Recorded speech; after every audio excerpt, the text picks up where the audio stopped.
સન 1908 મુન્દ્રા પંથકના શૈક્ષણિક ક્ષેત્રના ઇતિહાસમાં સુવર્ણ અક્ષરે કંડારાયેલા દાતા રાણસી દેવરાજ જેના નામ પરથી આરડી એજ્યુકેશન ટ્રસ્ટનું નિર્માણ થયું।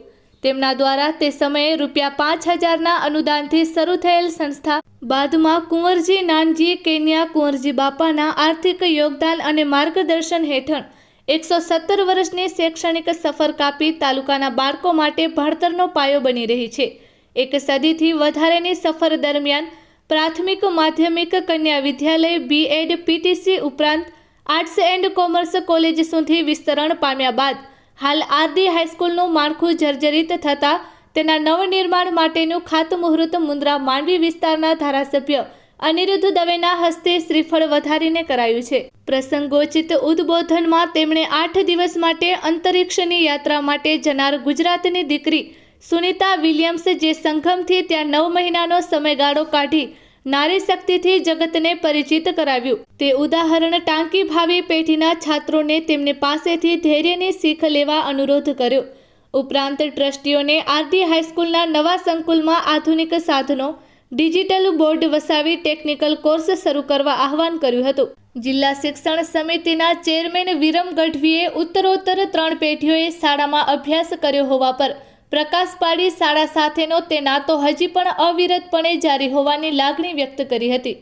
ટ્રસ્ટી લક્ષ્મીચંદભાઈ કેનિયા અને કેકિન શાહે પહેલા નવા સંકુલમાં 8 રૂમનો પ્લાન હતો।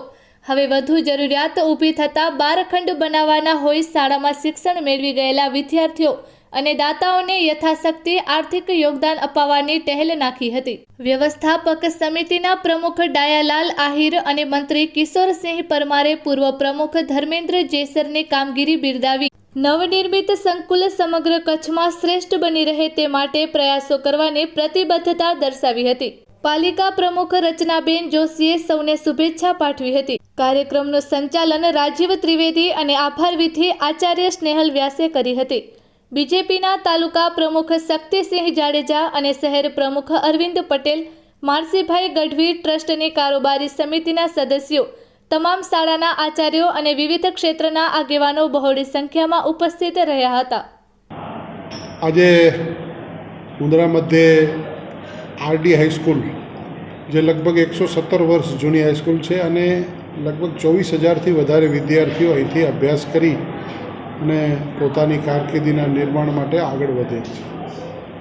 આ ટ્રસ્ટના ટ્રસ્ટીઓએ એ જ પરંપરા જૂની જે પેઢીની પરંપરા હતી જે તે વખતે રણસી દેવસીભાઈએ ₹5,000 ખર્ચી 117 વર્ષ પહેલાં અને એક શૈક્ષણિક ટ્રસ્ટનું બીજ વાવેલું હતું એ આજે ખૂબ મોટું વટવૃક્ષ થયું છે અને વટવૃક્ષની અંદર નવા ફળો આવી રહ્યા છે। એ પૈકી આજે નવા બિલ્ડિંગનું ભૂમિપૂજન થયું છે। આ બિલ્ડિંગ એ માત્ર માળખું નથી પરંતુ અહીંથી આત્મનિર્ભર ભારત અને વિકસિત ભારત માટેના ભવિષ્યની બાળકોની પ્રેરણા અને તૈયારીઓની આ નિર્માણ પામતી સંસ્થા છે।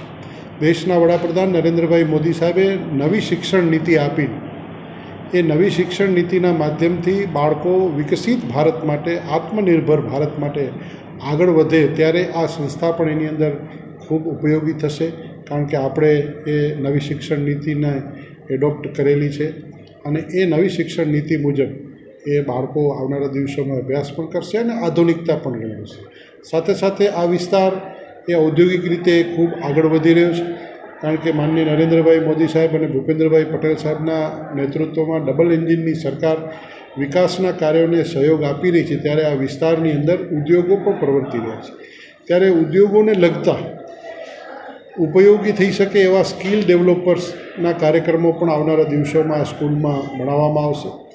ઉપરાંત નવા ઉદ્યોગપતિઓ કેમ તૈયાર થાય માત્ર નોકરી જ કરવી એવું નથી નોકરી દાતા બનવું એ એક મહત્ત્વનું છે એટલે નોકરી દાતાઓ પણ બની શકે એવા ભારતના નિર્માણ માટે જ્યારે શૈક્ષણિક સંસ્થા આગળ આવી છે ત્યારે હું એને શુભેચ્છા પાઠવું છું અને હું ગૌરવાન્વિત મહેસૂસ કરું છું કે એક સરસ મજાની સુંદર શૈક્ષણિક સંસ્થાના સાથે આજના દિવસે અનેક વિદ્યાર્થી ભાઈ બહેનો સાથે મળવાનું થયું અને સત્કાર્યની અંદર સદપ્રવૃત્તિની અંદર જોડાવાનું એક અવસર પ્રાપ્ત થયો।